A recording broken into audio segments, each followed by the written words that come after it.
Ba hoa mong bê tìa, tỏ cho cô chỉ yêu xế chung. Nhớ thảo nên cho lăng cho tù tâm mong lời, thảo có nên cho lăng cho tù, chuẩn dí cho kì nắp khá nhá rộng ở trong đầu.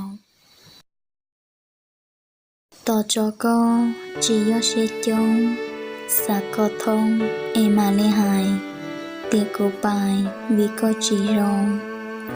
Chỉ chọn rộng, tiệc cụ xế phê, thiết thua chế ưu cho kế lưu. Chỉ yon dù e thiết lý cho, vì chỉ yo tu có xảy chia, một ta tìa không có lưu nâng. Khi có mong thiết trong đùa nọ, ta họ cho vì có xe chống, cho chỉ thông đi thảo báo chia. Có nè kia tiết lưu ý lăng, bộ chồng răng lò lù có hài. Cụ tao dài do kể tròn đu, cho kể lưu có say ô xì.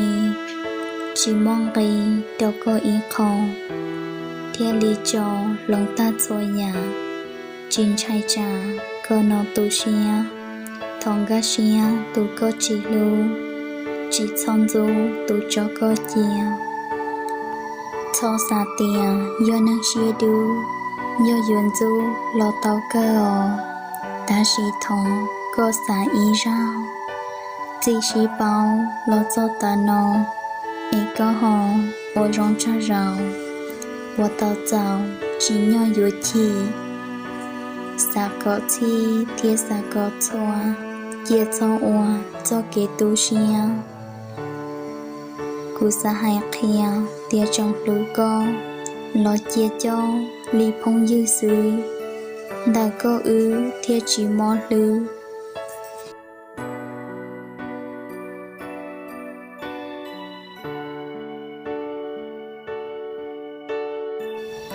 Đã có ư giao chỉ sĩ thà, lo chỉ xa bề yo xin dụ. Do kế lưu chia yo phong dư. Do nô tư trò xin chi đùa, thọ có ua chê mô luôn gì. Cụ mà lì hù có ý xua, chia ư mua cho mê kế lưu. Rong lò mù ua kế phong dư. Do nô tư có non sọp lờ, chia cụ sợ ta lì tù mùa. Ư cao trùa chờ mong chi tàu. Chia cụ sau ua ý ra đã nâng. E chia sợn trò nâng tiết tế, là hai chê do có mong mua tù của muôn xài. Thọ cho chạy do lời xin nhẹ, chia cả lìa do lời xin lưu. Vì có cụ lưu xe chỉ lo, chỉ chơi cho thiên mong chỉ tàu. Chia ư sau lọ ua phong dư, chia sĩ hữu nữ dùa rong đùa.